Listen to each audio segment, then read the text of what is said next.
Or no, we'll just check. You guys hear us online?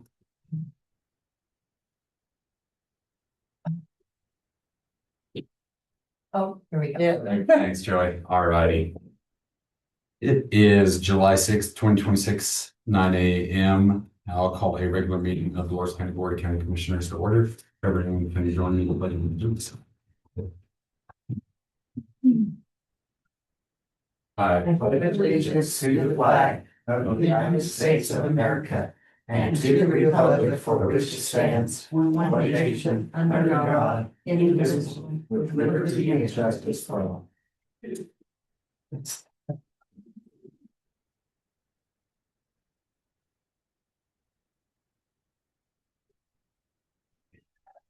Commissioner Yeoman, anything with the agenda, additions, changes?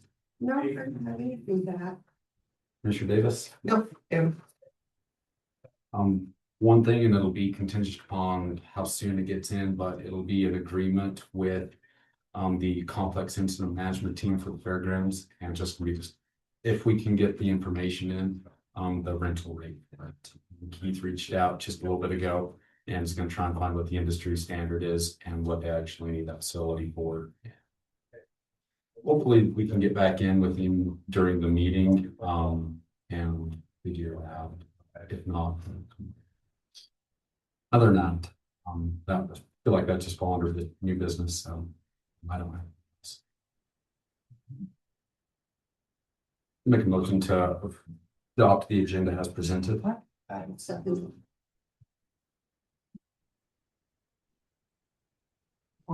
Speaking of, that is Forest Service for the land use agreement for the fairs. I think probably because of the. We could just pause this right quick because they need to get their incident management set up out there. Little this way on that. We do, but I'm gonna be here with you on, but whenever you want. Good, how are you? Did you email that to me? You could just start doing that. Just email it to you? Okay. Yeah, that's easier for me anyway. Okay. Do you have? I do not have anything. So Linda or both of me. Can I look at your packet for a second?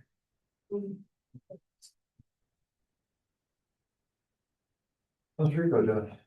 No fires? No fires. Yeah. Yeah, that might be the key word around here for the long term. The wind blow there this weekend, or then the wind blow hard up there.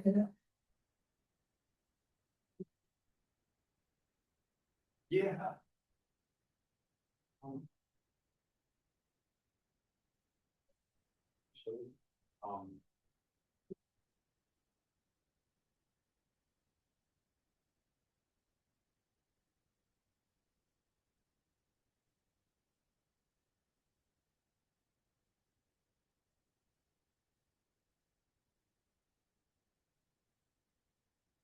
Well, you own this, how many acres is that?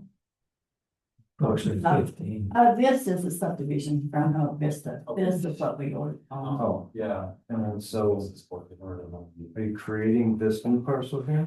We own this parcel too, Okay, so you own this up here, how many acres is that? 14 and a half, It's 14. and this 258. This is 14 and a half, 258, and you wanna move this up to that, right?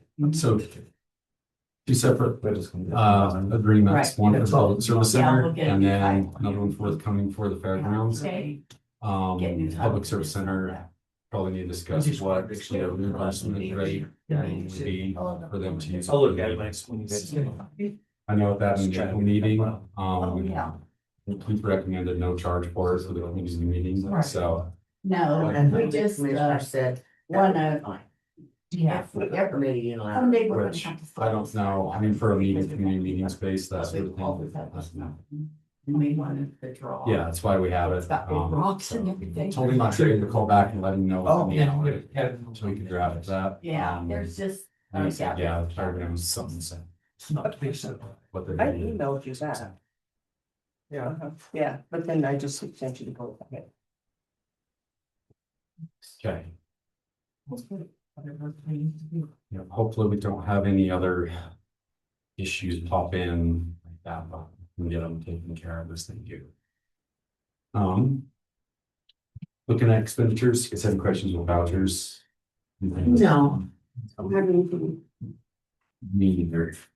I'll make a motion to approve expenditures. A motion and a second. All in favor of approving expenditures? Yes. Yes, as well. Do you not have minutes? Do you remember limit public comment to 5 minutes per speaker? I have a public comment, okay? Okay. I attended the meeting Yes. on the phone on June the 1st. And I feel that there is a huge lack of understanding by this board of what goes on at the Pioneer Center.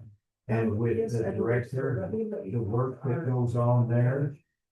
The way that she was treated at that meeting, I did not think was appropriate by this board. Where that facility was talked about, where it could compare to other lesser facilities in the county. As far as food services and availability to be open and like that. Where they serve a lot of people, they do a lot of things there. And I think that this board should recognize that and upgrade that, support that facility. I see a lack of commissioners at the meeting, at the board of directors meeting up there. And I realize, Linda, I totally realize you're out 3 hours of travel time for a meeting there. But there's the other two that could, within minutes, that meeting could be covered by a county commissioner. When was the last board of directors meeting? Because we went to, I was there and no representative. I wasn't aware there. when it was. You'll have to Well, find that out. And also listening in at that June 1st meeting, when the director asked for help to protect the facility and the structure and the grounds from the fireworks shrapnel. And when you recused yourself from that, I think that's wrong. I think when a director, anybody in the county asks for help for protecting a building, I think this board should be behind it 100%, not saying I recuse myself. So that's, I think that her question though, Steve, was for us to go to the fire department to tell them to move their fireworks and not have them close to that building. He is a fireman. that He's takes on the fire precedence over department. being county commissioner and protecting facilities there. Well, when you sit on different boards and things like that, you do have to, you can ask Dennis. Cause I know even on the town board, if it was sheriff's office, I had to. Where does your allegiance lie? So I would say, and I mean, in response to that, I feel like the conversation was directed at fireworks and trash, not protection of facilities. And I don't think shrapnel was ever brought up. I brought up the word shrapnel because I saw the burn marks on the side on the parking lot where that shrapnel went up in the air and it burnt on the parking lot. I know there were issues with the roofing on the building and in the yard. I didn't experience that. I just saw it in the parking lot. Mhm. And I think when a director asks for help and support, that they should be supported, especially in protecting county property. So we're talking about two different things. First of all, a commissioner's decision to recuse is based upon whether or not they have competing interests. And in my opinion, it was a completely appropriate recusal since the concerns were directed at a conflict that she had with the fire department in the previous year and concerns she had, and she wanted the board to take some drastic steps to perhaps curtail the fireworks or move them or do something. And so I fully support that recusal. And that doesn't mean the board didn't act independently. The remaining two board members then heard the complaints and made a decision based on that. So I thought the process went well. You're certainly well within your right to complain about the decision made. But in terms of the recusal, I thought that was perfectly appropriate. So did the other two board members take Yes, action on this? Did you go to the fire department and ask them to move their firecracker display so it didn't damage county property? And I spoke with them, yes, not during a meeting. I believe the decision made was that you were And I not. said I was gonna speak with the fire chief, and I did. Okay, well, thank you. That didn't come out in the meeting and No, I spoke directly to the fire chief. okay. And I told her I'd have a casual conversation with him, and we did. And I would encourage this board to get more involved with the Pioneer Center. They do a lot of good things and I think that they deserve more recognition than they get. Okay, thank you. Thank you. Oh, thank you. Any other comment? And nature took care of all of that. Sure. Thank No you. fireworks. Okay, boundary adjustment. This is Gene, I bet. Hi, thank you guys for coming in. We live out of Arizona, we've lived here all our life. Okay. So you're looking at the map, Dennis? Oh, where's the bigger map? You want, we have a big map. Yeah, that'd be great if you don't mind. I apologize, I didn't have a look at that.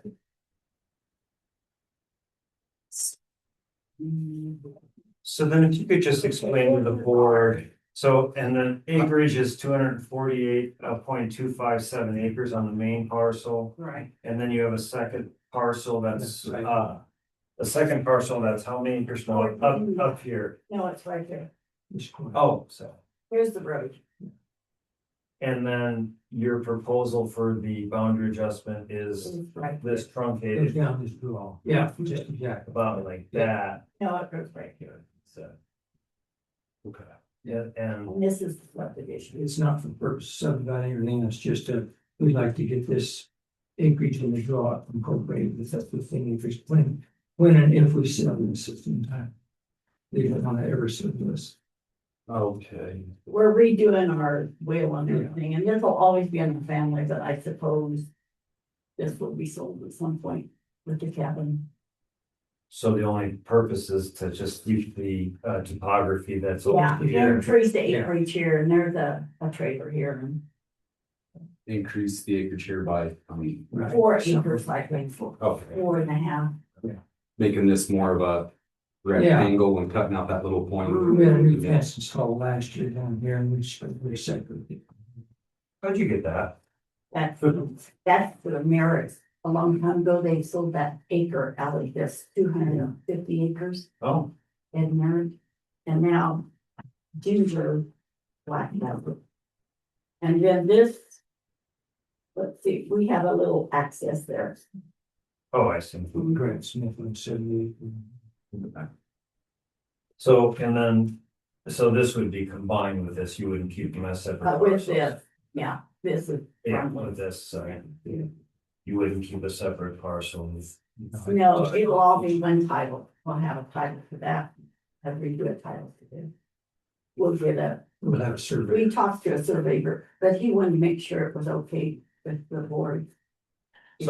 So this would not be a subdivision because you're not creating any new lots. You're not creating any, you're not dropping any lots below 35 that aren't already below 35. So you already got 14. You're not in highway this one. I don't see a problem with it at all, No, frankly. there's no intent. The only other question I would have is, are you, how is this titled? How are these titled? Is there a trust or is there, there's not? I'm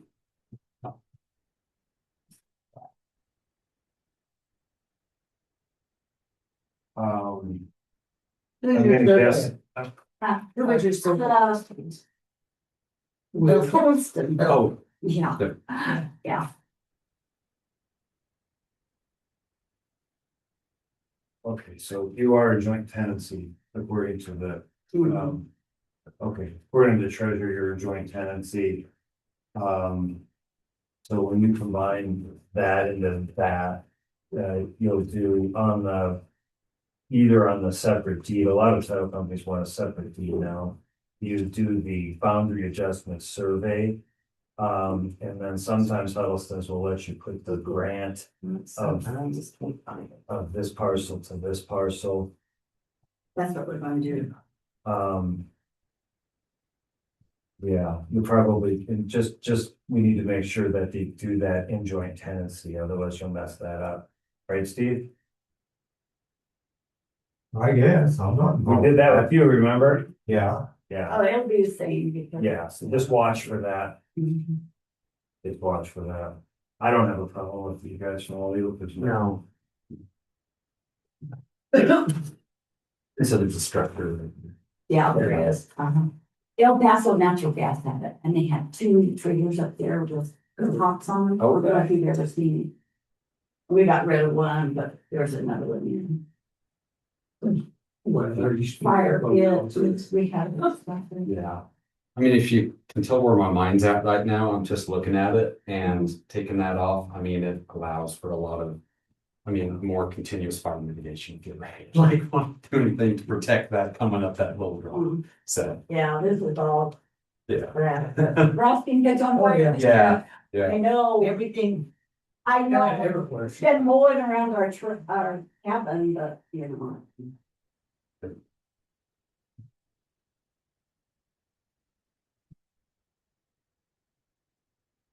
I also, this is pretty backed up, I don't know if they told you, we got them working on a project for the county and they were telling us end of July before they were gonna be able to get to it.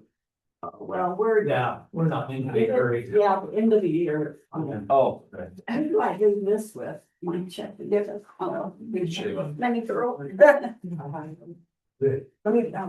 grab your receipt. So my recommendation would be for the board to provide preliminary approval of the boundary adjustment sought, pending, final approval after receipt of the Mylar and on the survey. I'll make a motion to grant preliminary approval. One is municipalities, pending a survey. Sounds good. I'll second that motion. Motion and a second, all in favor? Yes. Yes. Yes. And when Gerald or Rita, when you talk to them and start getting them going, they'll get a hold of me. And then once you guys are done with that, then if you just get a hold of Shayla again and put her on the agenda for a final approval, that'll be it. It's an ongoing process, so I appreciate it. Oh, Thank you. thank you. Another issue, would you consider at some point, like maybe putting gravel from Groundhog Lake up through the subdivision, to the subdivision? Yeah, it'd have to be to the subdivision because up into the subdivision. Yeah, not through the subdivision, Up but to it. front of it there.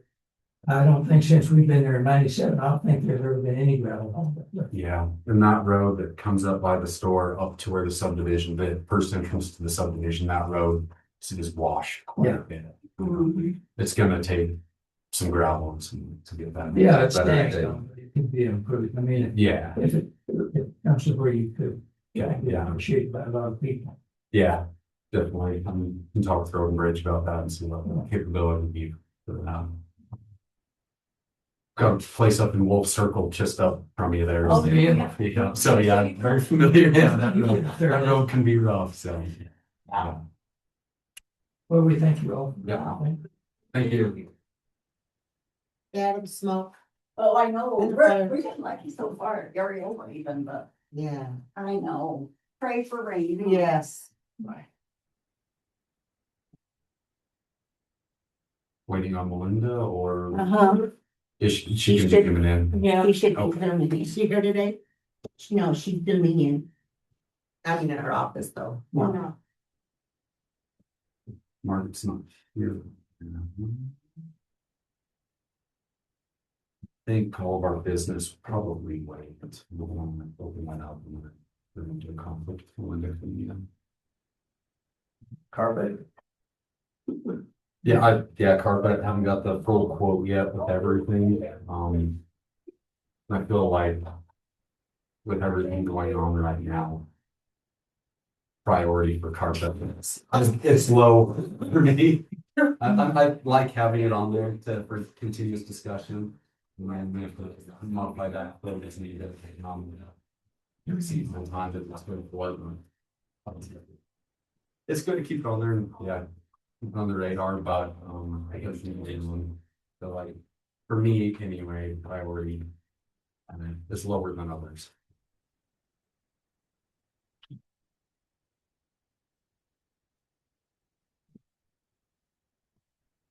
Because I think Harold got that too. Yeah. Um. Downstairs coffee machine, I know Margaret was looking into. Yes, it should be in your packet, I emailed you, sorry. No, blue. Is yours all blue? That's how come I tried not to print them, because Was that one we moved over from public health? yes, but I have to, it won't just go for my computer. Oh, So I have to do the zip drive, which is fine, I should have just done it. Since you guys always have your computer, I'm like, oh, I'll email you yours, and Yeah. are you able to read yours at all, Linda? it's pretty funny.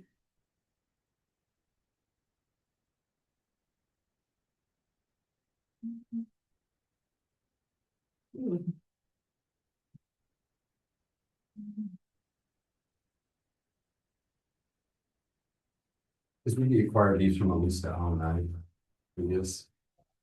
The one we have now? Yeah. Yeah, they bought it out when the lease was up. So you can. And it's lasted way, way, way longer, correct, than what they Oh, right here, yeah, thought. if you have the originals, yeah, well, Linda's got the good. The ones Margaret put, sorry.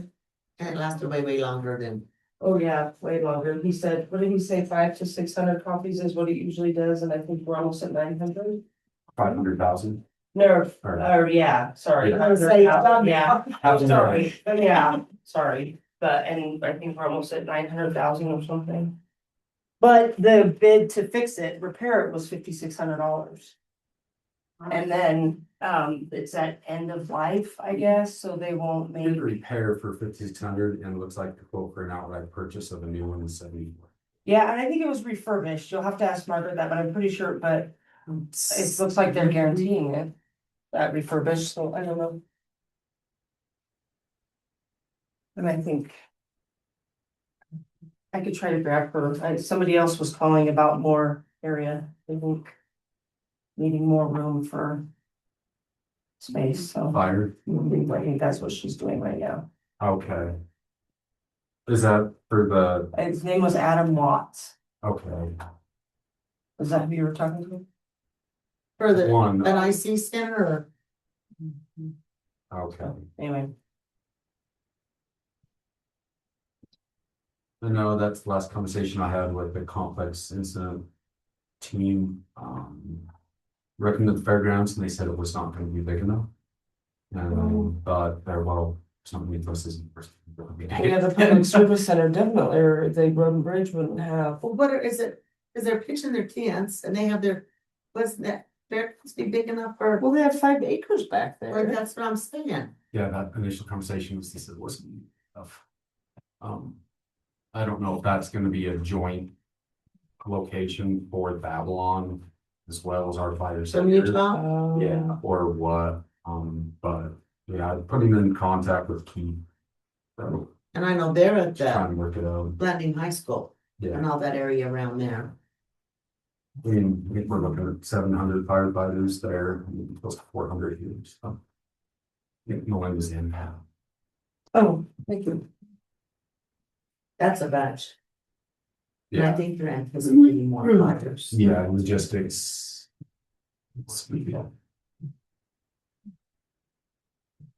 Morning, Melinda.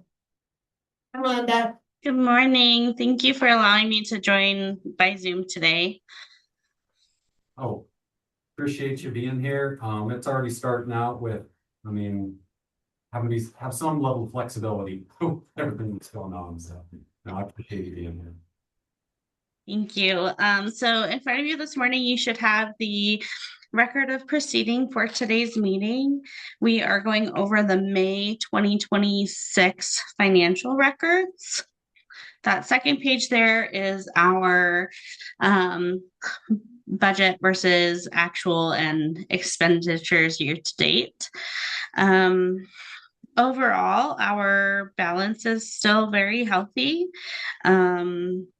We did see some expenses for the cost allocation that were overexpended in, and some of the other governmental revenue.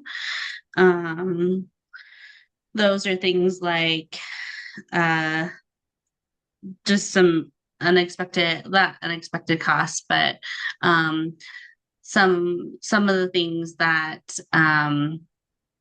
we have been doing for Montezuma and La Plata counties.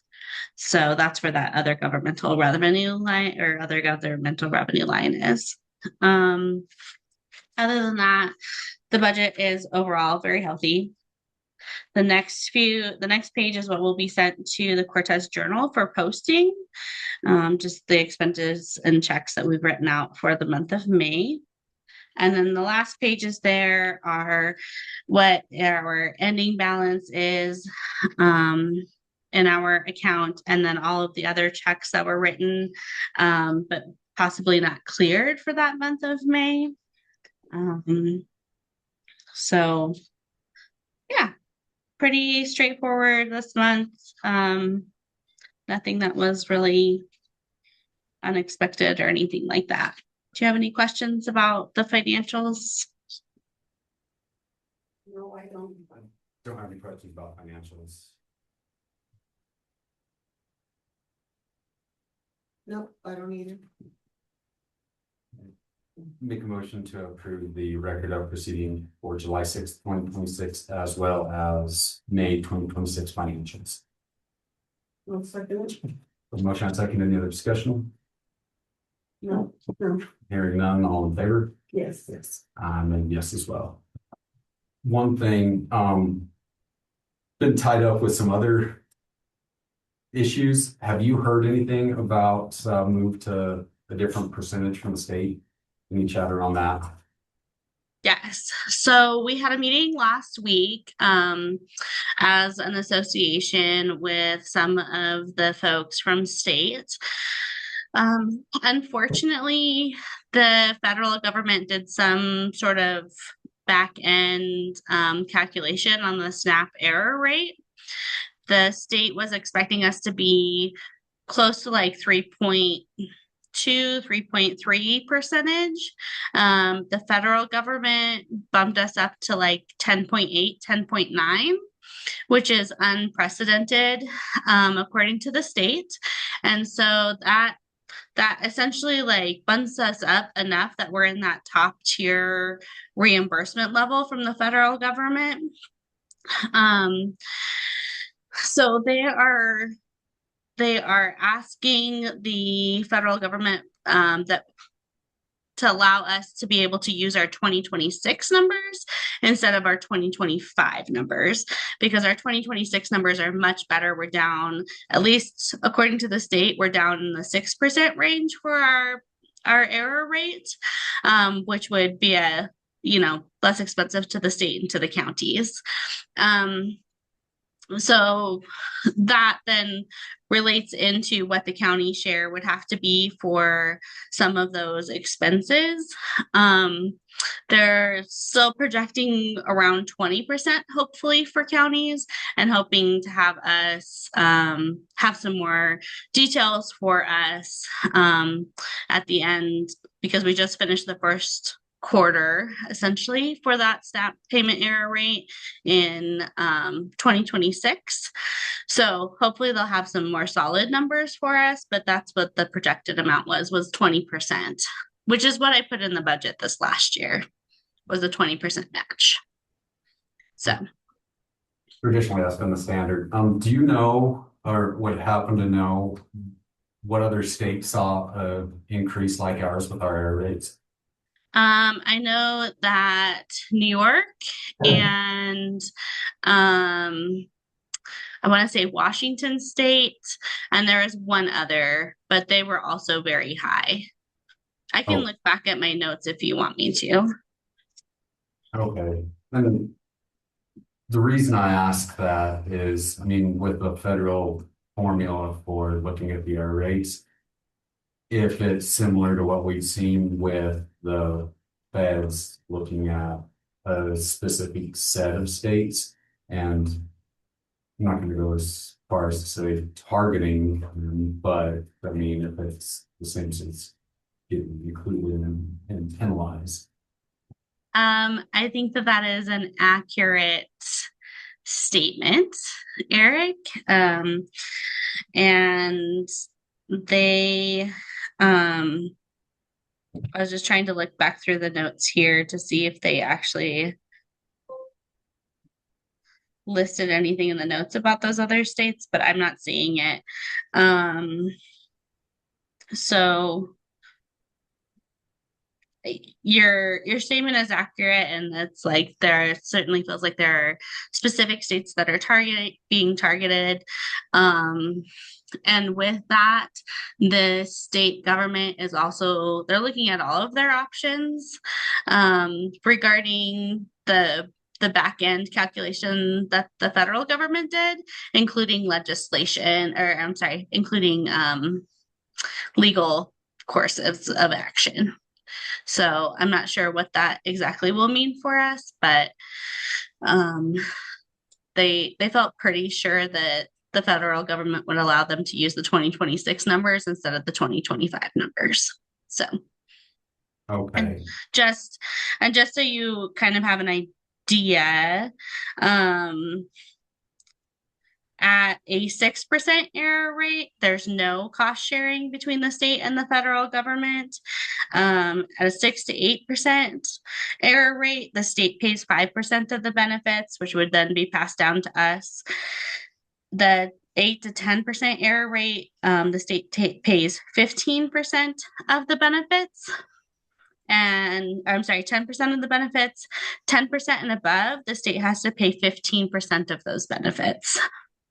So that's why they're right now being conservative with us, I think, and saying, just be prepared with that 20%. Okay. Yeah. So, hopefully some positive news. It doesn't sound like I'm a little disgruntled just because of how the conversation happened around the county's payments and percentage. Mhm. And because I don't think that the calculations are accurate by any means. It was numbers that they pulled out, not looking at the issue that I have when you're looking at some of the statistics, especially for our county, is that if we have one case that we have an issue with, that will, and they only look at two cases, that's 50% of our caseload that they've reviewed or whatever for that particular period of time. So it makes our statistics look very bad, and it makes us look like we have a really high percentage rate of errors when we don't, because they've only looked at two cases. Whereas, Denver County, they have millions of cases, right? And they sample, let's say 50,000. Their error rate is going to look much different than ours. So, so I had some problems with that calculation that they sent out around what we would actually have to pay or owe. It was ridiculous.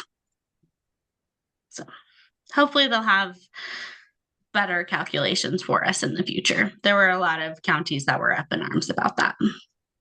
Yeah, something, I don't know what you guys would think about it, but maybe drafting a letter for our legislators.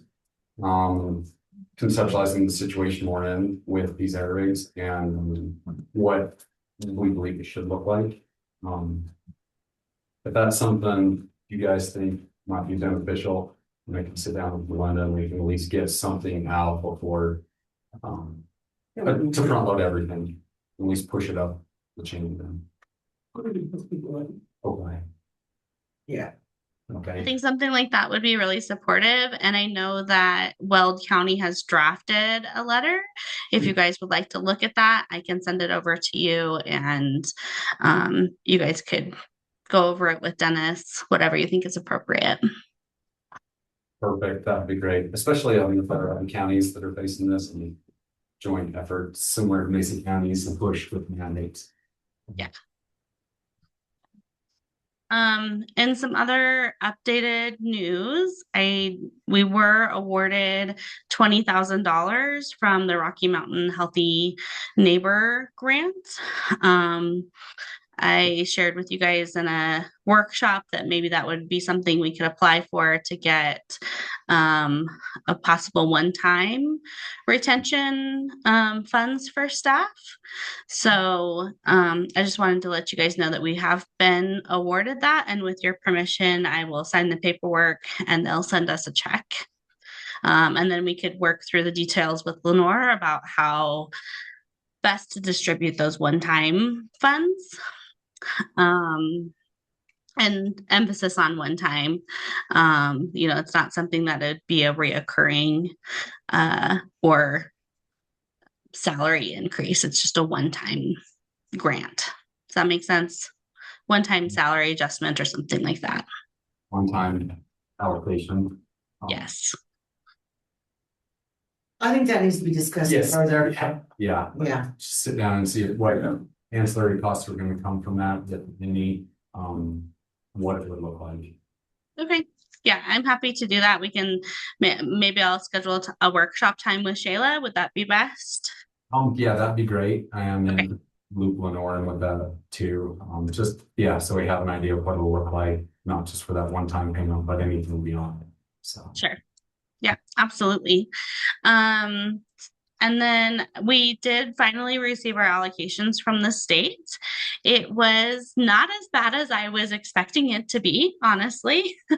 Our county administration line, which is the line that we use for basically everybody's salaries, etc., we did go down, but we only went down by $1,800.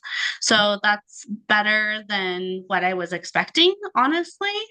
There are quite a few of our surrounding counties that went down more than $100,000. So we are in good shape that way. I haven't had a chance to really dig through the rest of the allocations yet. That one was the one that I was keeping a close eye on.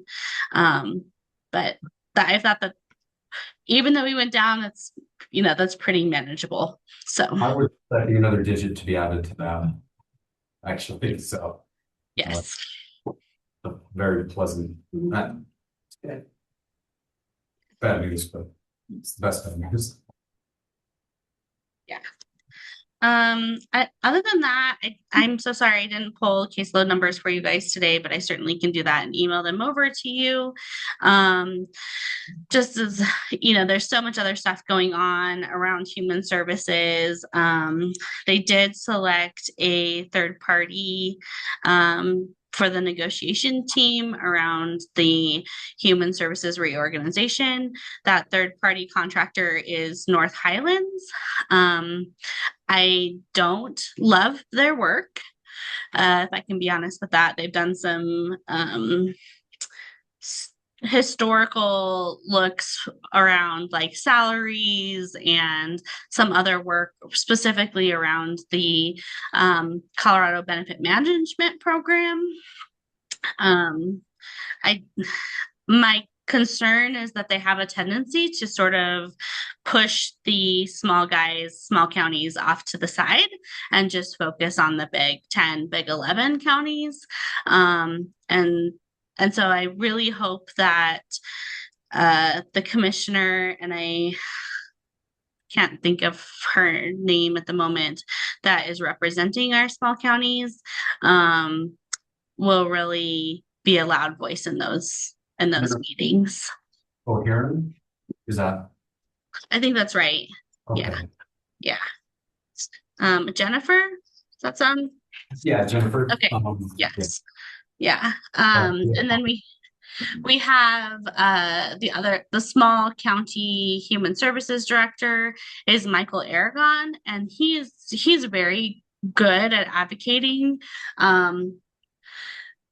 But small is maybe not a term that I would use for that county necessarily. They're bigger in size than us, but I think that Michael has a good grasp on the impacts to small counties, so I'm hopeful in that way. And we'll be meeting with him regularly. Yeah. Perfect. Yeah, looks like North Highlands is under Adams County, so it makes sense where focus in the piece. Yes.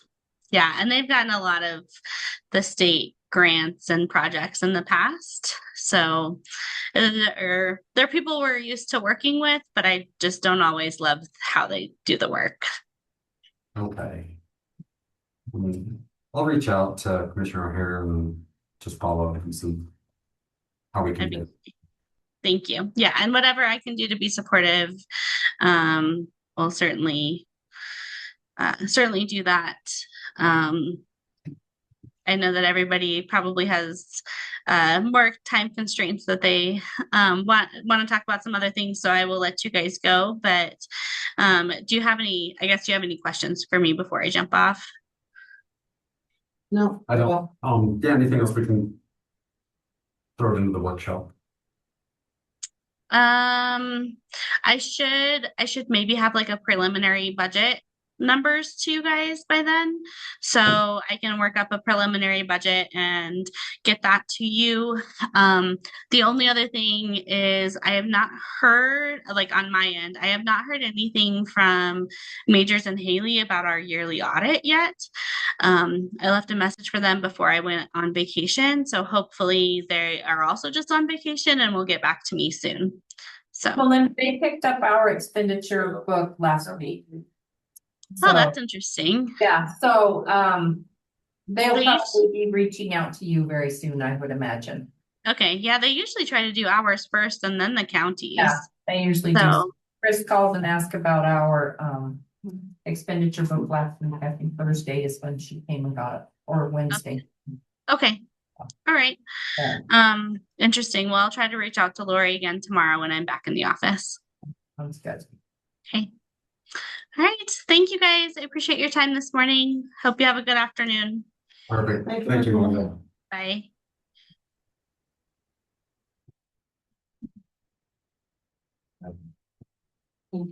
Thank you. That's all. All right, we'll move into first item of new business. It'll be our sheriff's office JAG grant application and letter of support. Jacob, thank you for. Can we hit it? Yeah, Change some stuff? looks good. Okay. So I guess does Dawn have to actually officially submit that and sign it, or It, doesn't really say? I guess we could just hit send as long as everybody's on the. I would think for where it's the grant, we would submit it, but they might be.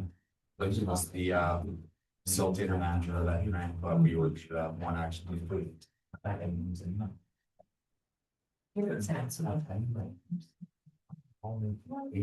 Chair, good job. Yeah, it was great. So- Hey. That's okay. Yeah, Well. it only takes what you provided and yeah, runs with it, so great job. Yeah, and just for a little discussion with this, supposed to be for our 5 tough books for full vehicles, to access our cab system. Maintain our records, any documents that need to be printed out in real time, anything like that, could be done on a patrol vehicle. I mean, right now, I know just from my experience, taking someone down for booking, you've got a time frame, fairly short time frame to submit all of your affidavits to the jail, otherwise it's immediate release. And a lot of times, if you don't have a computer handy or available from another agency, it's a quick trip back here and then trying to fax it down. So this can be done in real time right there. It will be great. And response time should improve with it. Yeah. What do you think? It's the time frame's like 2 hours on some Yeah, arrests. to have your affidavit for warrantless. You have to, I call that. Submit all that. So it can be done.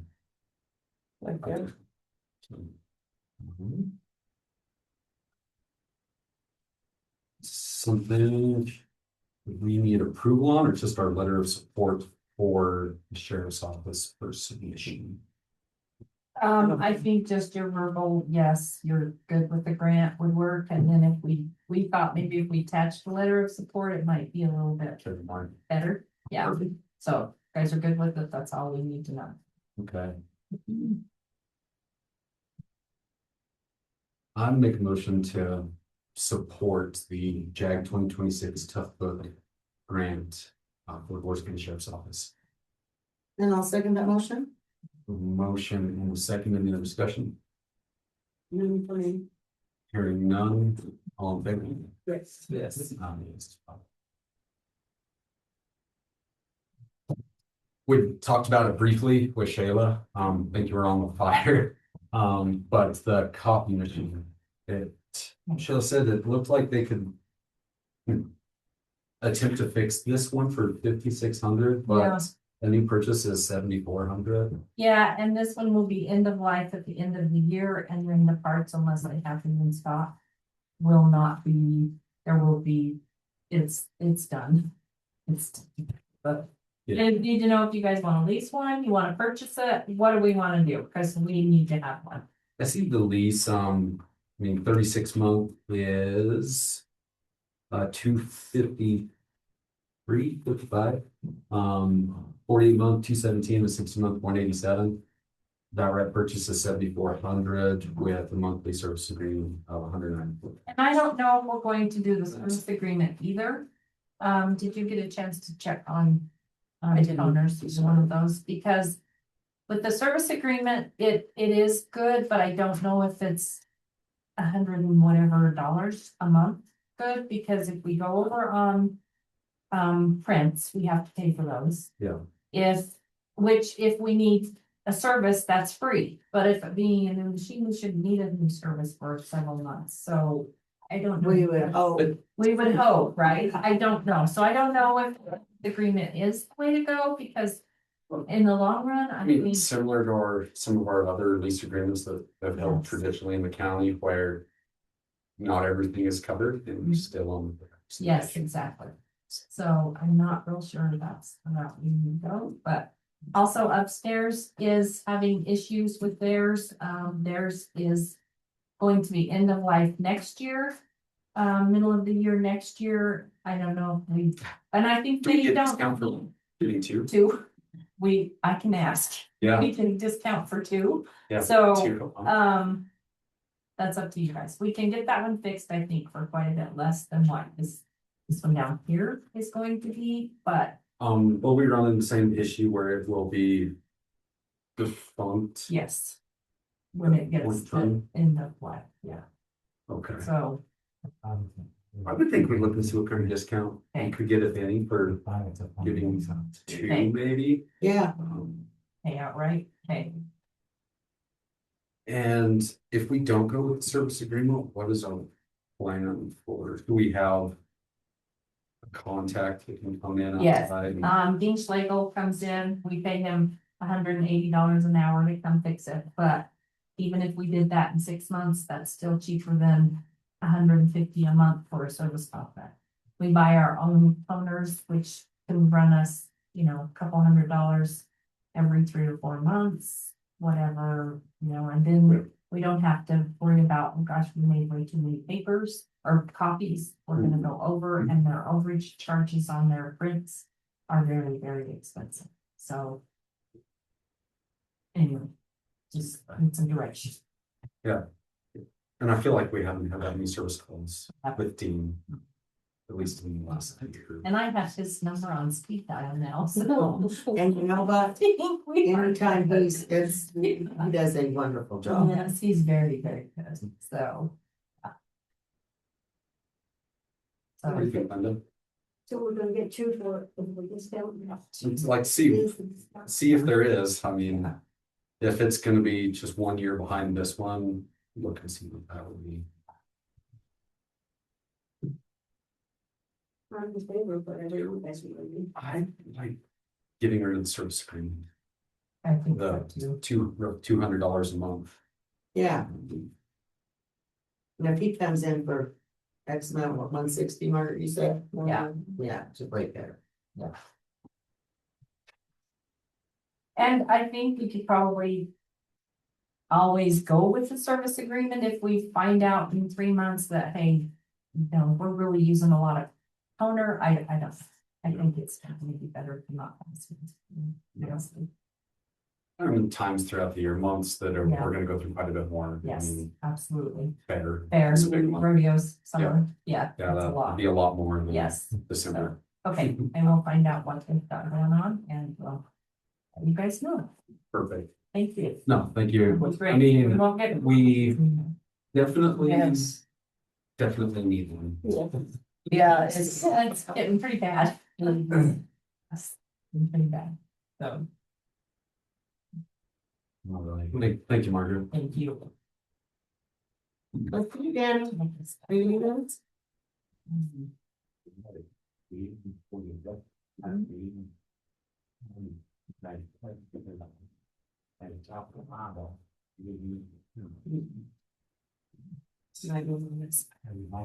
My.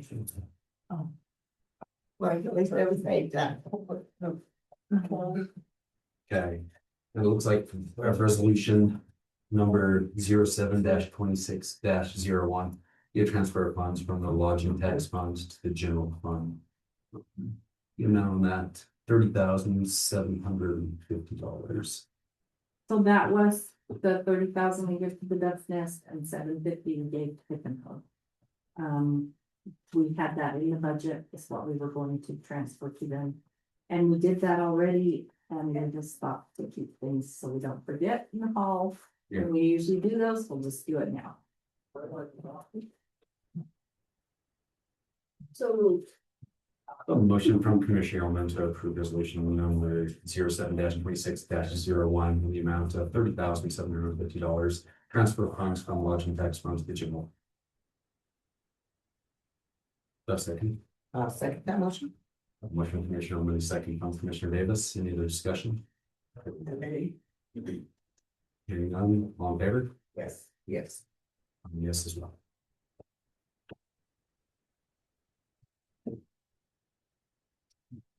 Our public lands rule. We have 5 minutes, we step into.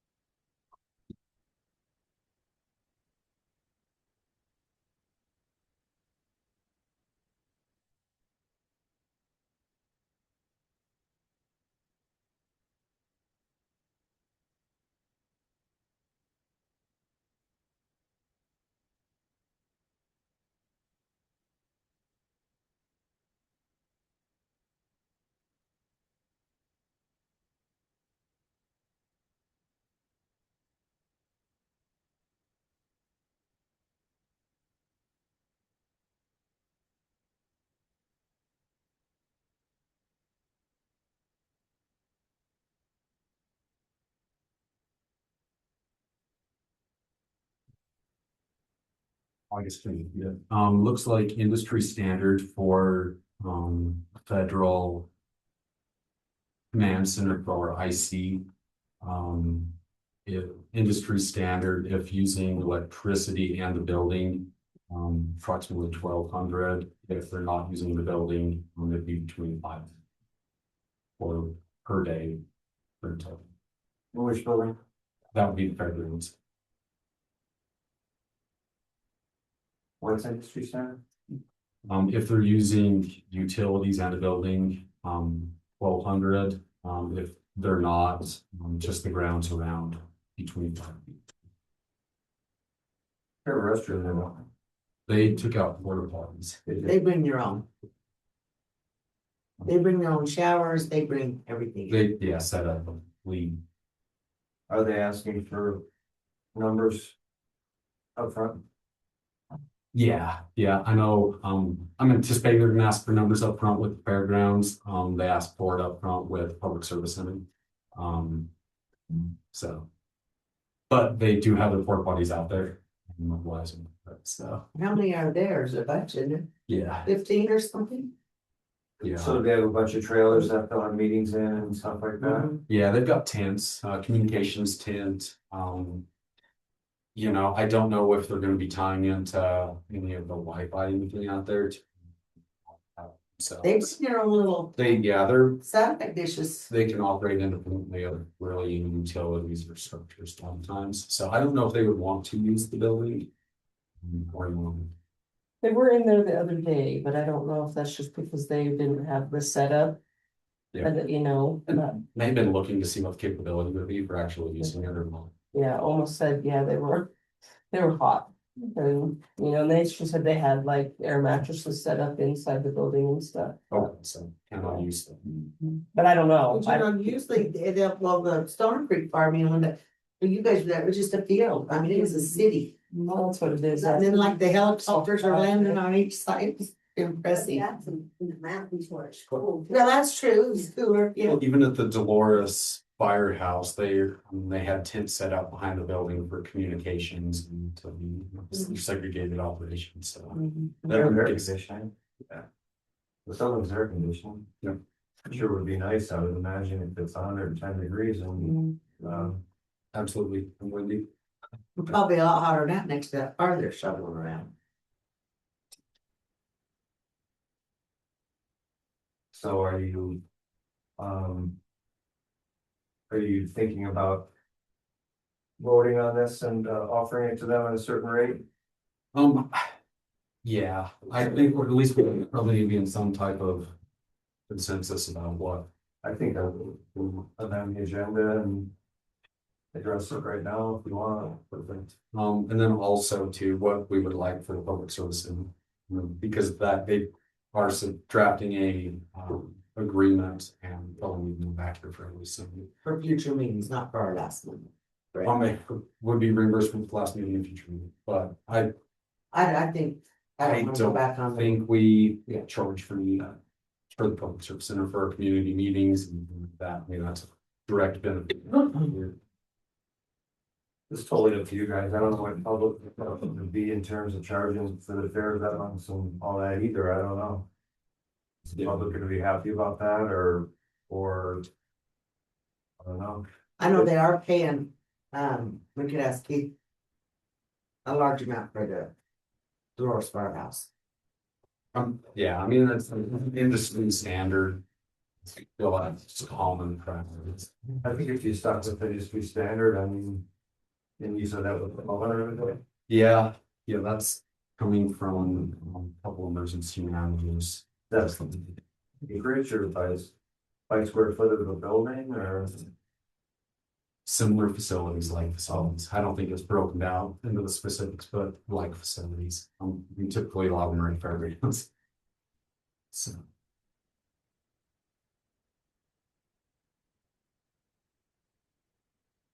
Then again, I mean, looking at usage too, I feel the other way too. I mean, commissioner, it's always nice to get reimbursed from the feds for the need. In kind, anything like that we have, but then also I look to the east and west and see everything around is burning and want to do as much as possible for the federal partners that I worked for us. So It is Yeah. federal fire. Yeah. What's the pulse of the community? The PSC was gotten by a grant. Are you violating that grant if you charge the public for using that? No, we charge people to use that. Emergency? No, we don't. I don't think the public service center is probably a question. I mean, initially there was not going to be any charge for it. They had just asked. I don't think there's going to be a charge for public service center. Sounds like, but the fairgrounds, I think, is the one that's in more. It's a bigger question. Simply for the scale of use. So where do You you, fairgrounds. So what about if there's other? Like, cause they were needing a bigger spot, right? Perfectly said she's. Yeah. So if they use the Stanley pit, is that? So there's 40 acres out there, 20 of it was for gravel only, and then the other 20 is just there. Yeah, So let's see, I'm gonna meet the guy out there at 10:45 at the fairgrounds and take him out there and show it to him. See if it would work. Norman and Steve both went out, or Norman's out there looking to make sure it's separated enough from the gravel pit that it wouldn't be a problem. And Or are they aware with the fairgrounds, the arena, they can use that? he said it's not big enough. He said it'll work for some of it, but they need 20 to 30 acres. So. Really? That's what he Several said. hundred and five. Yeah, several hundred firefighters. Anyway, I mean, we have a discussion right now. I mean, had the request a little bit ago. I need to get back with the gentleman. For reimbursement for public service center. I mean, the initial thought. There wasn't gonna be charged for the public service center. I think the consensus is that we're in charge for the public service center, seek reimbursement.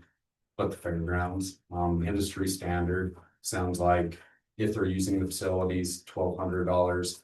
If they're not using the building and utilities, they're not using that, between $500 and $800. I was just saying like, it'd be nice to get reimbursement for use of county facilities. mhm. But, I mean, what? And see everything burning up, you're one that, but, I mean. In the scope of everything, that rental fee for the facilities is a very small portion of what. These fires are going to cost overall. Oh, yeah, absolutely. I mean, a VLAT drop is $250,000, so. Yeah. There's flames and helicopters. all- Yeah, I watched them dump over $1 million for retardant, Oh, just a little bit. just a short period. Stuff. So. Anyway, possibly, when we said that many acres, I'm like, well, I don't know where we have that much. DCDC has a small amount of acreage they could use if they could use the fire department's property right next to it. There's only 9 acres there. So I still don't think that's enough, but if there's stage at the fairgrounds, when the gravel pit would work. Is does it adjoin? Mm-mm. No, No, it's about a mile.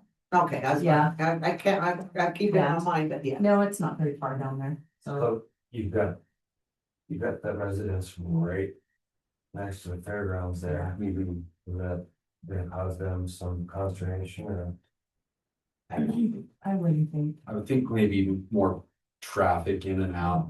I mean, just the prolonged use of it might be, because I mean, we have our fair rodeo, things like that, but yeah, it happen frequently, but it might be the prolonged use of it. I don't know how long this is going to go on. He said at least a month, but then depends on how. And the scale of it over the month, I mean, Yeah. probably ebb and I flow, know. but Will the state put out, big signs on the highway? This is a horrible corner. I mean, I think it would probably be good for us to take this out initially. Yes. But is the counties being used for the closed right now? Where are the It's all DSO up on Gyrene. I think. it's Yeah, all it's there. still up there for the kids at play. Well, they might it. I don't know, honestly. Isn't that the counts? That's That's ours. ours. We got that with, See, that's why I asked why we couldn't take that down to the river. Good. So- They want what do you guys think about just, when the land, the agreement comes through, just working toward the industry standard? for- I agree that it's, yeah. For the fairground. or understanding that that property. Yeah, As far as the public center. any county property that they're gonna utilize. Not including the public service center. I think that would be good. Okay, and I'll let that, guy know. And the judge sort of said. Okay, Right, Do you wanna? Do you wanna clarify what you're gonna offer to them? Industrial. the industry standard right now, $1,200 for the buildings and utilities is that's per month? Or per day or per day. per day?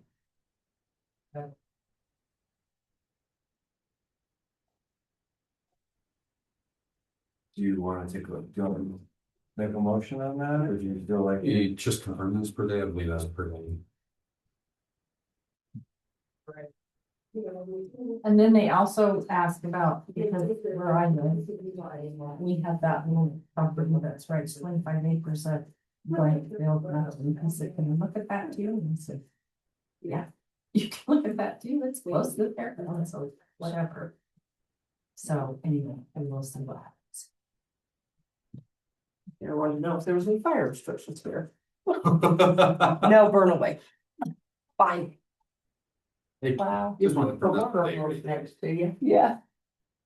Oh, I'm Italian. Hello, okay, perfect, sorry. Yeah. Okay. Yeah. Um, Okay, so. yeah, in the event of a, land use agreement with the complex incident management team authorities of fairgrounds and property excluding the public service center. I think we seek reimbursement for industry standard of $1,200 for use of the grounds and facilities, including utilities, and $800 for grounds not including structures and utilities. Yeah, then motion, have a motion and a second. We can repeat that. Discussion, yeah, all in favor? Yes. Yes as well. Okay, moving to our 10 o'clock here, 10:10. Public hearing for Dolores County open burning and local fire restriction ordinance. 2026-02, the replacement of Dolores County ordinance 2011-2. So this was, the draft that you had was, published appropriately for adoption of the ordinance. A couple things I just wanted to point out to you, and that is that this ordinance would require you to, actually do a resolution for the implementation of a fire ban.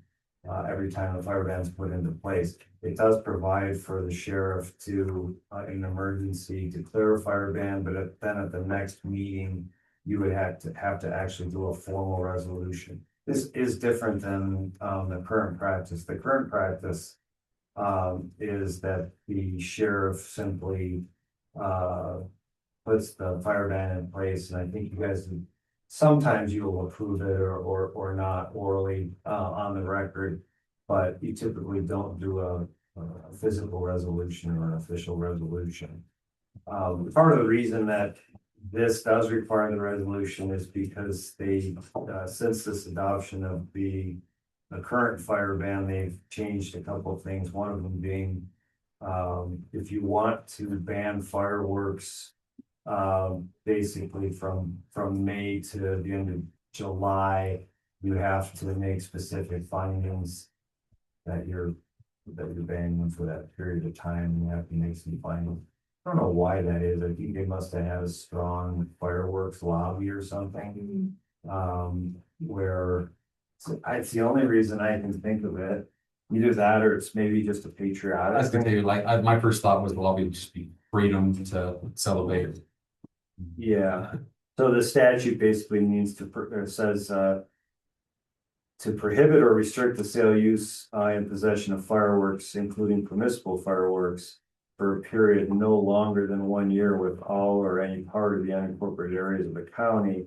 Such an ordinance shall be in effect for the period between May 31 and July 5th of any year, only if the county adopts a resolution specifying that the ordinance remains in effect for such period, with an express finding. So you see where you have to, if you're gonna ban fireworks, then you have to do it by written resolution. Now, this is a little bit complicated, but, do you feel like that formality of adopting a written resolution every time you do a fire ban is too onerous, or do you feel like that's something that we can? I like it. Yeah, I, but if it's a fire ban, well, anyway. I mean, for me, anything like this, I don't know if, limiting just a single decision with it running, but I feel like there's a couple benefits with it, especially moving from just the sheriff declaring the fire ban to it would be declared, implemented, and then it would come through this office, because I feel like our fires and the risk of fires, not just single to our county and area, but if it is more of a formalized process, I feel like it allows for just maybe a unified decision across counties. And I mean, if one county formally adopts the fire ban, rather than just it coming out of one department, that other counties in the area might be more apt to follow suit. And I feel like if that isn't been done, I know looking at our fire ban this year, in discussion, what are other counties doing? who else is adopting this? So I feel like I really know. The other thing that was put in here, at the sheriff's department request was, we have this ability, on page 4, we have, in the event of an urgency requiring immediate restriction, the Dolores County Sheriff acting as, county fire warden shall have the authority to declare a restriction based upon competent evidence. And then you guys would have to follow up with a ratification. You would have to follow up with ratification, modification, or rescission. And then you would do a written resolution at that time. But then additionally, the Dolores County Sheriff may grant specific exemptions to enacted fire restrictions to individuals who can present compelling grounds, and it is determined that any fire danger may be adequately mitigated. You don't really have a role in that, and the way it's drafted right now. So if there was a ban on welding and a welder called up the sheriff and pleaded this case, the sheriff could say, go ahead, and you guys aren't in that loop. You guys okay with that? Yeah, I'm looking at that form for me. I mean, it looks like there are several checks and balances. One, I mean, a sign up from Fire Protection District. I feel like including people that would be on the back end of that and then also mitigating any risk, I feel like that's covered. Well, this one doesn't have a sign off by the. Are you looking at page 4 or? No, I'm looking at the exemption from the sheriff. Oh, That exemption. the exemption that the sheriff did? Yeah, the exemption form. Oh. It includes, I mean, our fire district with it. So again, not just a singular decision, there's gonna be a discussion. Yeah. On this. I can tell you the way, typically the way other counties do this is they have the ordinance that authorizes the board and or the sheriff to both enact fire bans. And then each time a fire ban is enacted, then they do a resolution. So there's a record of it. And so I do like it better. The other thing I wanted to point out to you is that, you know, this current draft ordinance that's before you today does have the different stages spelled out in there. And that Don liked that because it doubles up and basically gives people warning of, hey, this is what is specifically banned in a stage 1, a stage 2, or a stage 3. I do think if we're going to adopt this today, I did want to make a slight modification to it, which is allowed when adopting an ordinance, by the way. I did want to say that. Mine's better, do you wanna look at that? No, because I've read mine. Okay, it's not blue. I've read white and blue now. You were bird right. What page are you on? Page 4. I wanted to add a few, and I apologize, I would have made a bunch of copies, but they were gonna be blue. If you go in the paragraph 8. About halfway down, it says the board shall heavily consider the conclusions and actions of those agencies when determining restrictions. Any resolution or resolutions made pursuant to this section shall specify the stage level. I would like to add as well as modifications there too, comma. And if you go down to section. No, that should be 9, but I caught that. Do section 9, not 4. I'll change that. Fire restriction stages. The following open fire restriction stages shall be applicable pursuant to this ordinance unless otherwise specified or modified in the declaration of resolution. And the reason I put that in there is these stages can sometimes change. And if you want to add to it, you know, or subtract from it, or if you say we're going to do stage 2, but we're not going to ban X, Y, and Z, you know, it gives you some freedom to do that as well. So those would be and then the last modification I would suggest is the last page under repeal. Gonna add under B, Any fire restriction in place upon adoption of this ordinance shall remain in place as authorized hereunder.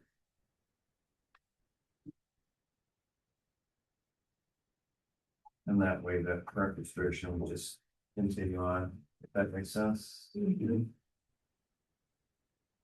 Follow me? Yes. Okay. I think it probably makes sense. Say it off. I think it probably makes sense to go ahead and do a resolution anyway. Do another one once this takes effect. Let's go ahead and just do another resolution of parroting Don's. Just to make it official, and we can reference this ordinance. I think any redundancy in communication and messaging is a really good thing. Yeah. Okay, that's all I have. You have some thoughts? No. I don't have anything either. This was also, the update to the ordinance was required, because we didn't have a process to obtain a burn permit. And the state required us to have a process in place, even though it's a very casual process. It's you shall receive an oral permit from the sheriff's department. I can tell you we wouldn't be the only county using a casual process like that. However, there are, most counties require some type of written burn permit. I'm just not sure we're gonna have the administrative capabilities to do that. Yeah. In a perfect world, we would. Yeah. I built, I mean, even just verbal, I feel like it builds in that chain of communication. And I mean, our burns are extremely valuable just from a mitigation standpoint for our constituents. Getting rid of limb piles, things like that. So to make that easier for our constituents, but still have it within safe parameters. It's good. Well, I'll tell you what, you're spot on there. I think it's a balancing act, because if you have, I hate to compare it to septic permits, but I will. If you make it easy, you'll get people to reach out, and you'll get people to, participate in the program. And if you Control burns. or not just control burns, but authorized burns, yeah. And if you want people to call, reach out, and if they feel like it's gonna be some process that they're gonna have to go through, and they're not gonna do it, or they're gonna do it themselves without any mitigation efforts in place. 10 a day, on weekends at least. That are calling in. I know the fire department does many that The they do. list is really long right now because conditions change. Yeah. But it's a very valuable thing. Yeah. I would urge, and maybe you could facilitate this. I don't know how you record the oral permission to burn. Do you have a log? Yeah, and we have a control burn sheet, name, address, phone number. And then the next whoever comes on, so and so. Well, now with our net e-force, it's logged all, so and so has, and that is one thing. Of course, not now because there's no fires, but even springtime, we always make sure so and so and our twos have the control burn. That is like mandatory to pass out. Because somebody sees the smoke, call it fire department. You look at your list. Oh no, that's control burn. It's a control burn. Oh no, that's a It's lightning easy strike. peasy. We don't have any control burns. And we, and if somebody doesn't call in and they let a fire get out of control, we can pretty definitively testify that they did not call in for a burn. And that's a question. Then they'll burn half of the, just like last year. No, I think I'm that asking. was- Yes. Yeah. Yes. It's logged. Where the burn is and what time it went in. And I'll be honest, it is really, really rare that people do not call in. Cause they'll even call 911, goes to Utah, and I mean, they'll call so. And if you had to, like, if you had a problem with people not calling in and not being able to prove that they didn't call in, you could just give them a numerical code. You could say, write down your permit number is 28 for today, and you write down 28 in the logbook. Yeah. And if they can't tell you what the permit number was, they didn't call in. You know, so there's ways to do it, but anyway, this makes it official in the eyes of the statute that we have a burn program. Yeah. And it's even, you know, we're putting that first, and then it's even hard copy, you have a clipboard. Or just slide it right in front of you, you don't have to even go. If somebody sees smoke that fast. And it's not page of the fire department too. I would suggest that you open up to public comment. Any other thoughts? Or public comment? Thank you, Dennis. Public comment? Yes, I have a comment for you, Linda. You're not getting much airtime today. Where did this document come from? Which document? The one that was published in the paper. I drafted it. Okay, the way I read this, it's restricted to certain time periods with you have involved the National Weather Service, you've involved the county commissioners. All that, to me, it really constricts the sheriff. Where the current resolution that we have, the fire ban is always in effect unless the sheriff lifts it. So that the sheriff is able to do these things without having to come here and go through the resolution and all that stuff. How is this better than the resolution that we already have had for 15 years? How is this better? Well, because there's two things that have happened since we adopted that resolution. Number one, they changed the fireworks portion that requires an actual resolution to ban fireworks from May to July 5th. And then secondly, the state required counties to adopt an actual fire burn permit process. And so this was about as minimal as I could make it in terms of a process.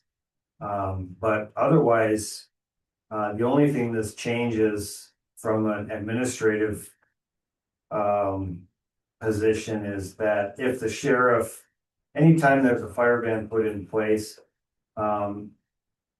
at the next meeting, if the board doesn't put it in place, at the next meeting, the Board of County Commissioners, they'll adopt a resolution putting the ban in place or modifying it or whatever they deem appropriate. Whereas now the sheriff does that on his own. And how come the old ordinance couldn't just be amended with those two other things in there? I suppose it could be, but I also had talked to Don and he liked the fact that this was calling out the different stages. It's very similar, it's calling out the three different fire ban stages so that it's just more redundancy. If someone said, well, I didn't know I couldn't have a bonfire under stage 2. There's an ordinance that's recorded in the county records that says there's a stage 2. Here's the resolution that was adopted as stage 2 fire ban. You were put on notice, and the sheriff liked that. I drafted the first one, by the way, and this was just a situation where we had to update it. So, in terms of the sheriff declaring fire bans, still can on page 4, section 8, the sheriff still can do it, But it has to be backed up by a resolution. It goes through, it adds a lot of extra paperwork, a lot of extra time and confusion to that. I mean, I would say that's the function of the board. I mean, the way I see this working is the sheriff would speak with agency partners, assess the conditions for a fire ban, and the fire ban, bring it to the board and push that message out for redundancy and share that message with our neighboring counties. I mean, it would be backing our sheriff in an official capacity. I'm not concerned with neighboring counties, and I'm sorry, Linda, you didn't get a chance to speak there. But with Go ahead, Linda. I really don't know. I think this new ordinance that has been prepared looks and explaining a little more deeper of what's going for fire protection. okay, so the part in here where it says the use, I get the possession of fireworks, including permissible fireworks within that portion of unincorporated Dolores County. If I go get fireworks and bring them home, are you gonna search my house looking for fireworks? Is the state gonna come and search my house looking for fireworks? I'm not sure, where are you looking? I'm Steve? looking on, the third sentence, the third paragraph on the front page.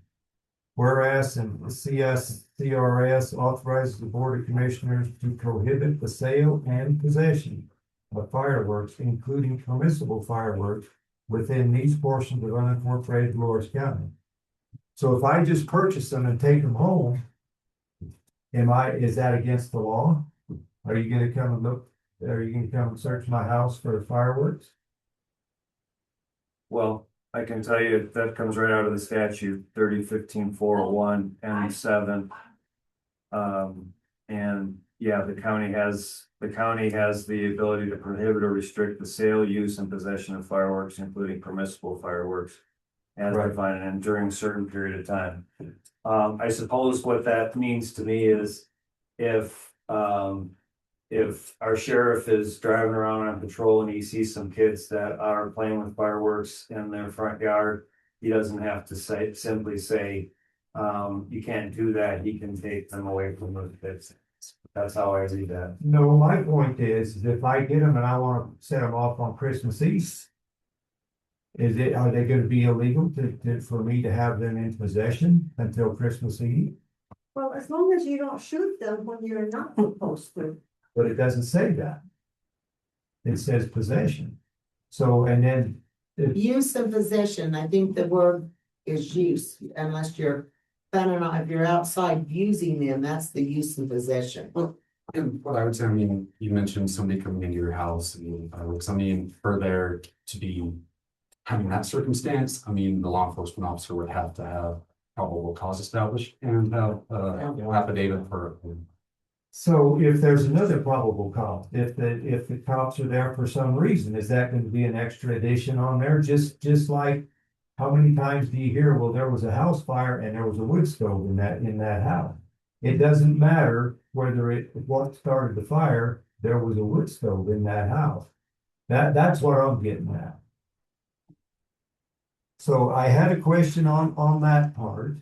And then the part that the way that I read this differently than you explained it, Dennis, is to me, this is written to where it's only in effect on certain days with the National Weather Service and when fire conditions are high.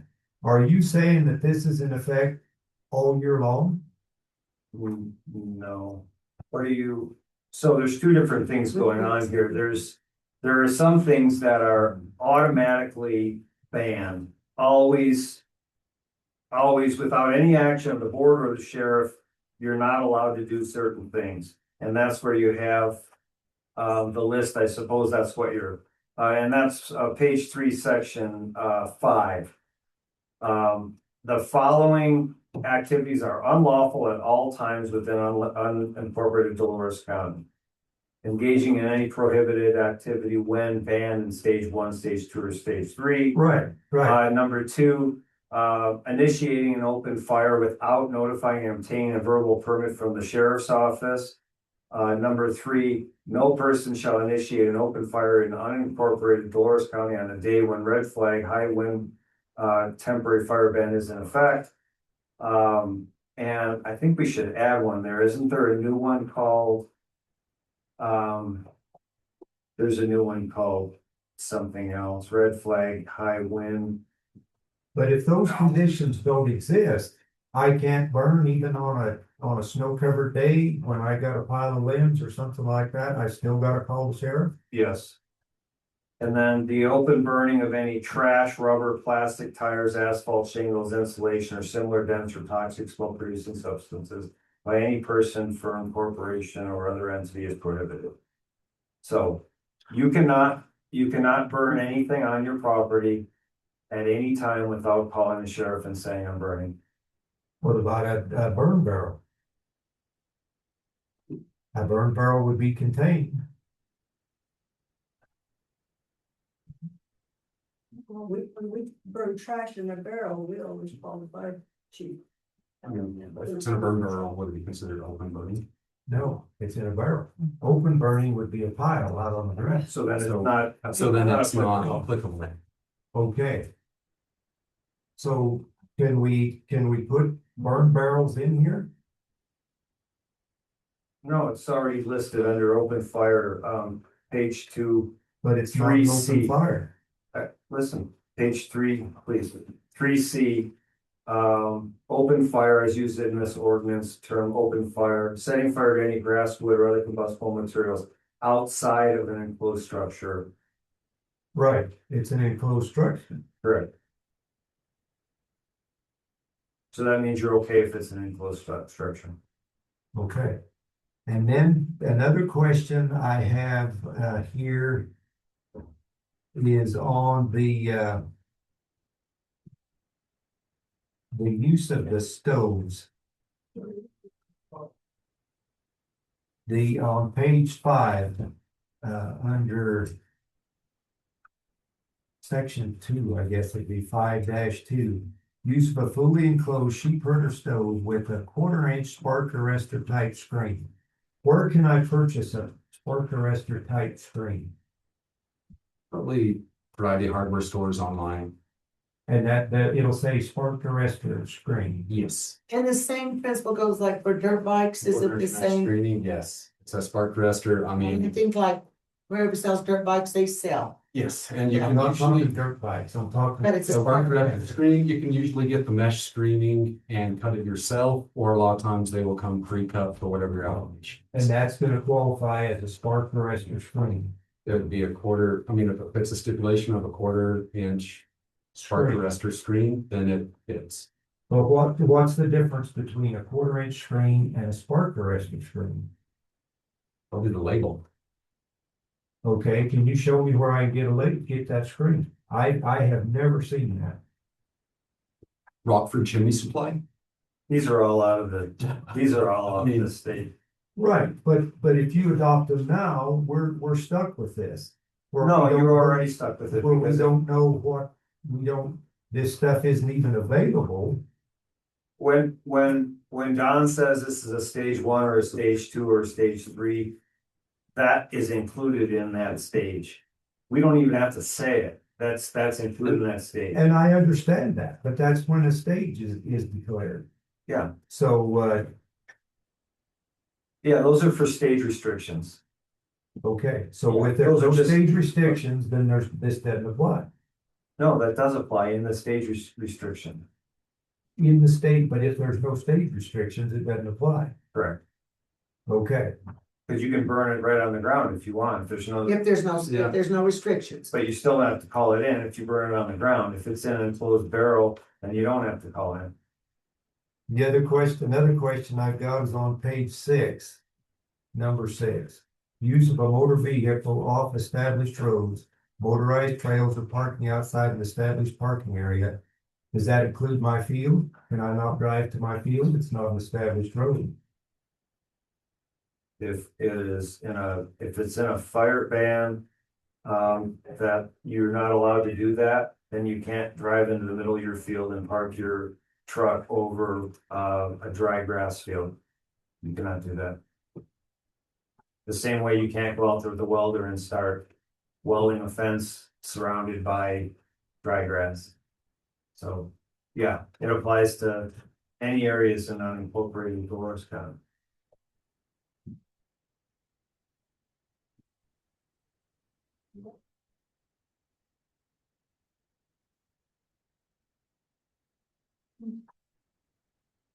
And again, I didn't make these up, Steve. This is what comes with stage 1, stage 2, and stage 3. The states and the feds establish all this, and they come out with all of these definitions of the stages. And a lot of it's, I mean, specified with the NFPA, National Fire Protection. I mean, it doesn't deviate from the national standard. So you're doing. So when Don adopts a fire ban pursuant to our current ordinance. The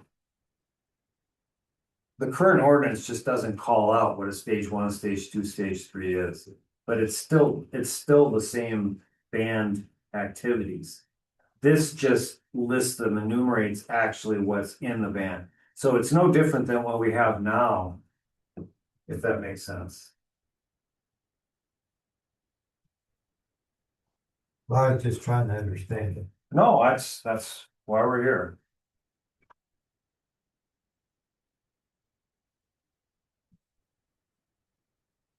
There was I will tell you, They're not done. most counties specifically call out, you can't burn garbage, and I did not think you guys would like that. I think there's probably plenty of people in the county that still burn their garbage. I know I burn my garbage, I don't think it's. But, I use a burn barrel. It's So that's- properly done. It's fine. Yeah. Burn pits and. As long as you're in a containment area, Right. you're all right. Okay, I just didn't see that in here, so now I got clarification. Well, it's typical lawyerese, right? You gotta. Well, this lawyer got paid by the word, I'm sure. I'm sure he did. Actually, I've got a template for this that saved you a lot of time. Well, somebody got paid by the word. Yeah.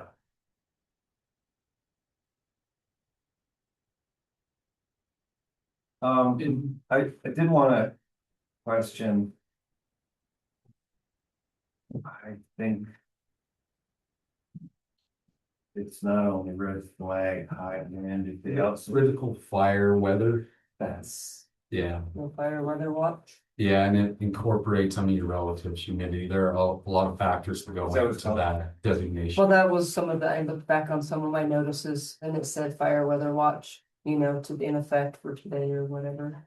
Is that what it's called? Yeah, there's more of like an all-encompassing designation for it that takes into several different factors, and then I mean, the critical fire is, I feel like that's the term they use. Oh, you drive, no fun.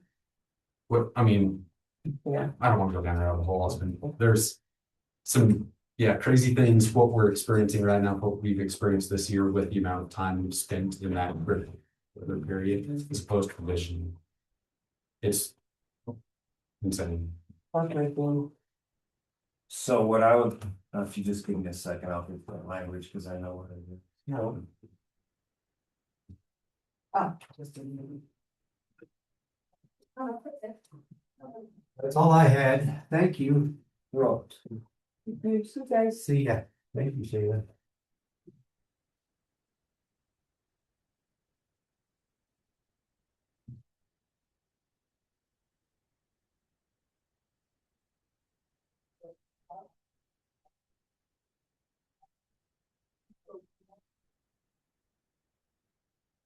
Yeah, before all of this kicked off, was a message sent out from like main fire behavioral analyst. And geez, there were only several hours over the last 20 years during our major wildfire events that were in this critical wildfire period. Really? And we were in it straight for a couple of weeks. Wow. I so knew that it was going to be a big deal. Fire weather watch. So you have red flags, you have high winds, and then you have fire weather watch. Is my understanding of it. That came from my other emergency manager, so.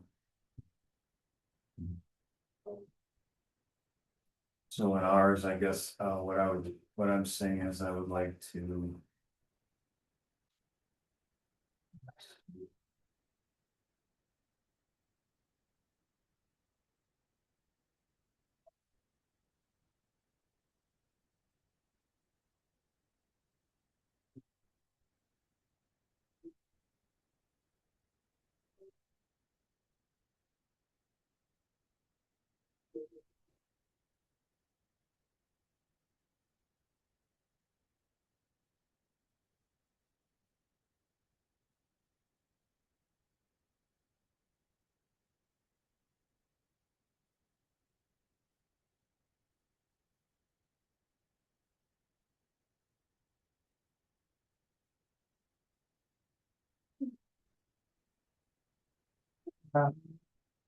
Had some cows where they weren't supposed to be on Friday and we did that, and then Saturday we actually did play. It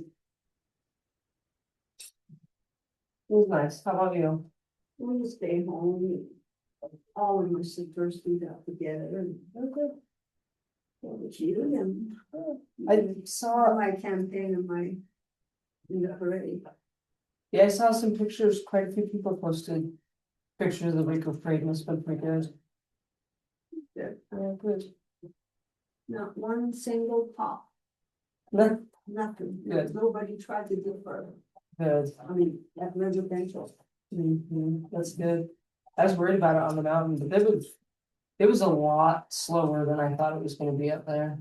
I was afraid it was gonna be jam packed because of, the Glade side being closed, but And just. there wasn't, I mean, there were people camping on the forest, but it was a pretty small amount. I was surprised.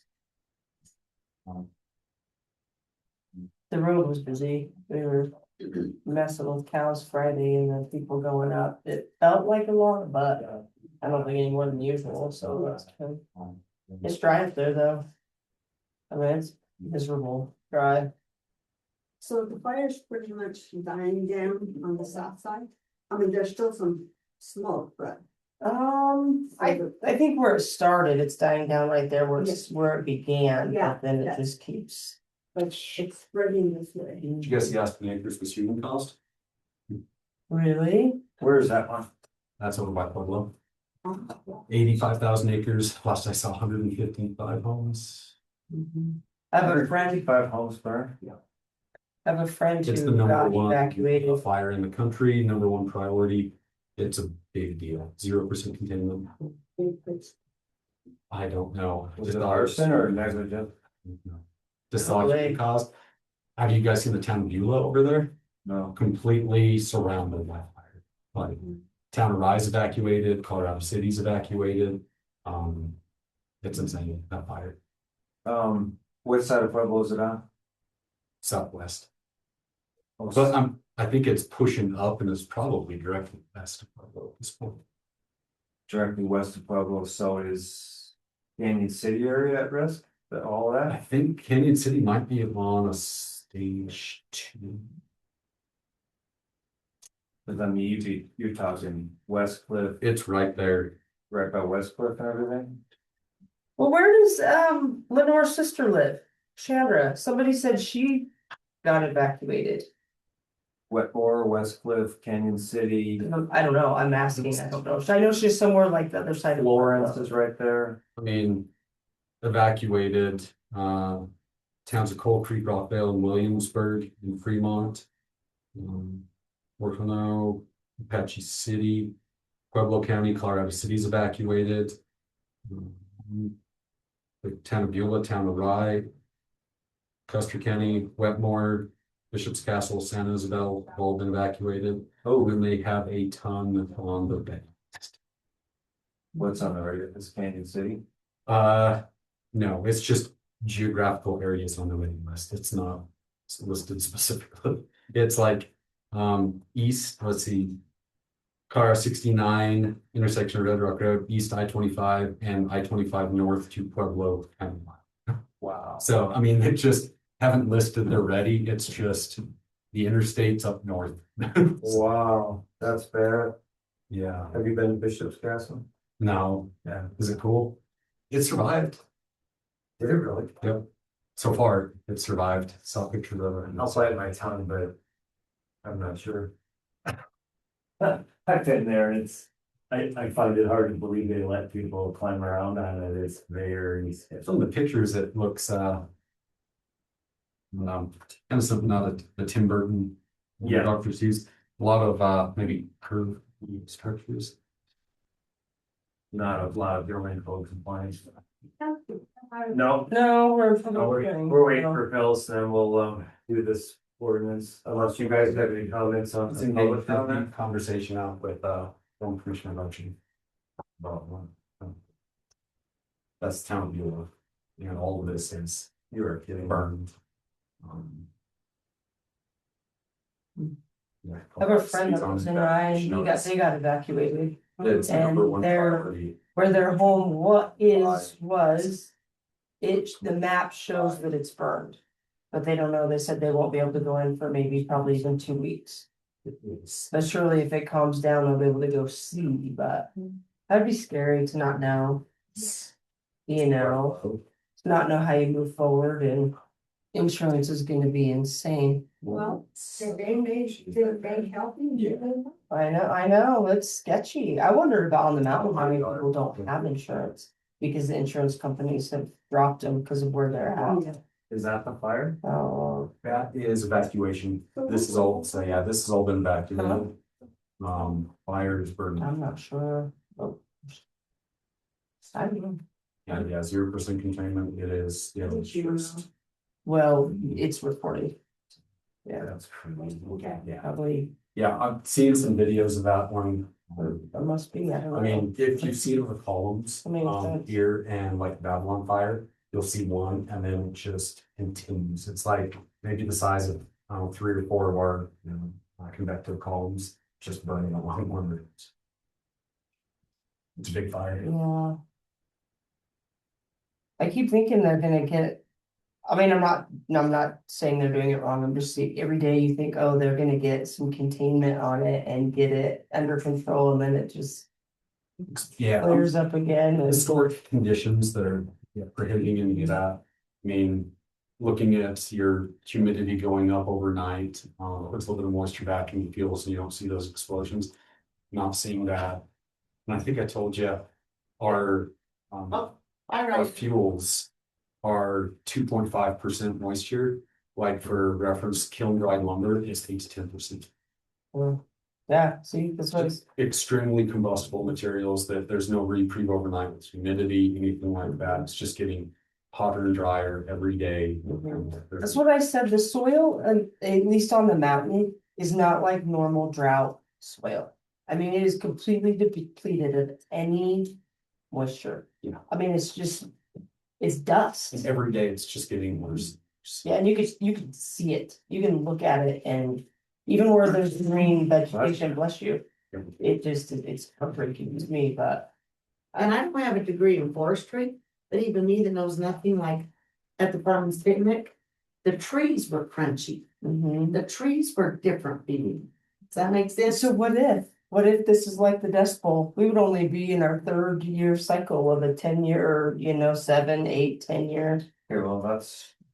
And Anasazi times when they run off. Yeah. Oh, any other public comment regarding our burning and local fire restriction ordinance 2026-02? I don't have any. This one time I'll close public comment. And are you making those modifications to it? Yeah. This is no meeting, but this is something about the belt fund. That it was went up to 401,000, that is under to 208. Yep. Last year. That's very It's positive. doubled. Yeah. You know who worked on that? I was It's gonna back. start with CTSM. CTSI. So that's a big jump. Sheila, you come here for a second. Where does that bring you down? Where's the current? That goes to. How long, what different things it has to go. Our current ban, share for the license and stuff. This is stage 1, or stage 2. We don't know if we ever got a radio station I down mean, here. I can absolutely speak, the one like, airtime is good, like. I think we just. You might not have it. He ain't telling me that. Oh, you as well. They just. I have never. Never. Not restricted. I don't. Where's this not this one? Ever. That only restriction that we can find it. So, if there's no further discussion, the motion that the board could consider would be adopting ordinance 20-26-02. Enacting a Dolores County open burning and local fire restriction ordinance, repealing and replacing Dolores County ordinance number 20112. This, the draft of this ordinance was published in full.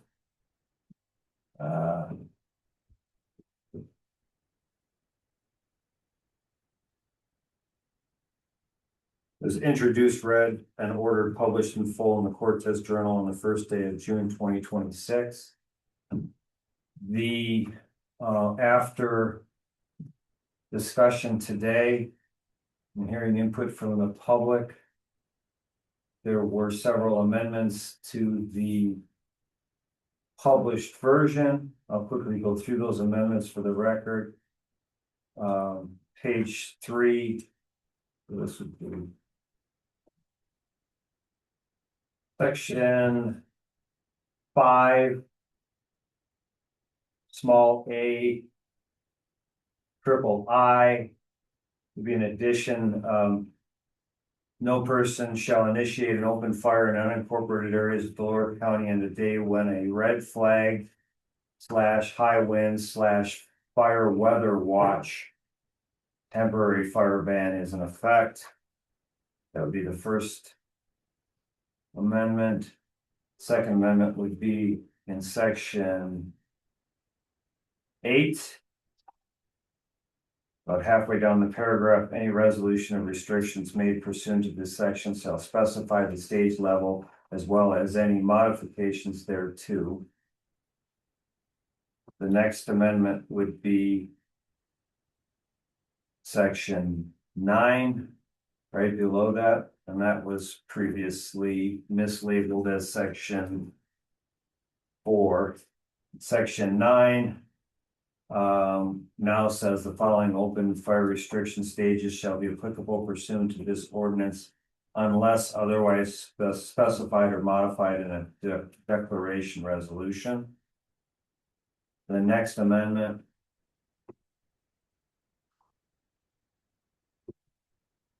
would be in section 15. There would be an additional subparagraph there. It would be a new subparagraph B that says any fire restrictions in place upon adoption of this ordinance shall remain in place, and this ordinance shall be applicable thereto. If the board so desires, I would ask for a motion adopting ordinance 2026-02 enacting in Dolores County open burning and local fire restriction ordinance repealing and replacing Dolores County ordinance number 2011-2 with the amendments read into the record here today, and order this adopted ordinance by published in full. I'll make a motion to adopt the Dolores County open burning local fire restriction ordinance 2026-02, repealing and replacing Dolores County ordinance 2011-2 with amendments read into the records today and for publication. A motion and a second. Any other discussion? No. Hearing none, all in favor? Yes. I'm yes as well. And then I would ask the board to also go ahead and do a resolution today ratifying the sheriff's prior declaration of stage 1 and stage 2 fire bans. Can you do a resolution number on that, Sheila? To ratify prior declarations of some. Ratifying sheriff's prior declarations of fire bans, both stage 1 and stage 2. Give it a little bit and we might just stage 3. Thanks, training. Rains, supposed to get rains the 15th. 72602, sorry. 726, that would be resolution 72602, and it would be a resolution ratifying and adopting Sheriff Wilson's current stage 2 fire ban and clarifying that the ordinance adopted here today shall apply to that stage to the fire ban.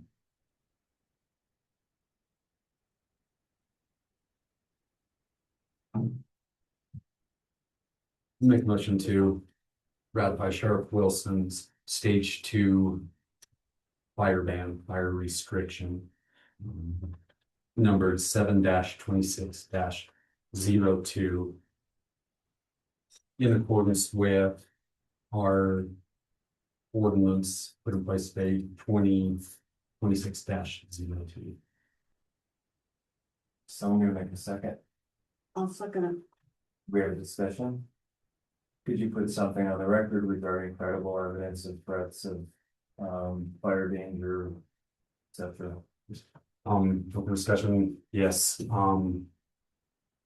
based on information from our fire protection district fire personnel, in conjunction with our federal partners of the U.S. Forest Service and Bureau of Land Management, was credible evidence to put in place a stage 2 fire restriction.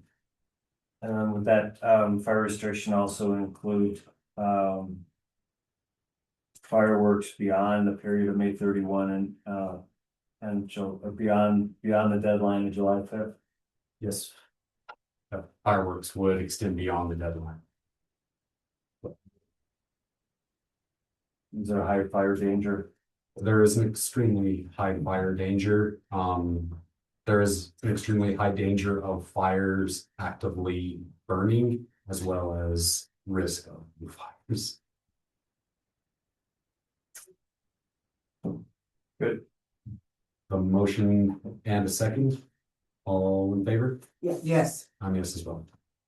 Thank you, Dennis. Yep. Sorry, we don't do these all every day, so you just have to take it slow and make sure we cover the bases. So, Shale, I'll get this to you for the publication and then, I'll do a resolution, 7/26/02. Okay. The nice thing is, I feel like in the future, there's just a ton of information data readily accessible that can be read, highlighted, the data ones for these decisions. Yeah. It's helpful.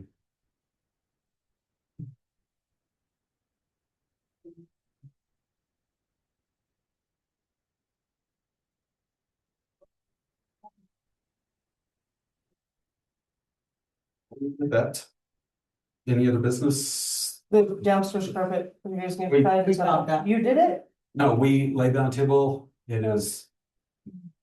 Unless you, I mean, I've got some, Yeah, no, it's totally fine. It's just before we go on, because it's on old business. got a little decision fatigue right now, and I don't know if carpet can fit into that. Okay. Perfect, perfect. And were you supposed to do something about on the public lands? Yeah, talk about that public service center, for our meeting space will be Oh, that was. issued charge. And then Oh. dealt with, emergency managers and got estimate for the industry standard for use of a like fairgrounds for. Okay. Cool. I got that. I don't know. She was being quiet. So with that, I make a motion to adjourn. Exactly. All in favor of adjourning? Yes. Yes. Yes as well. Meeting is adjourned.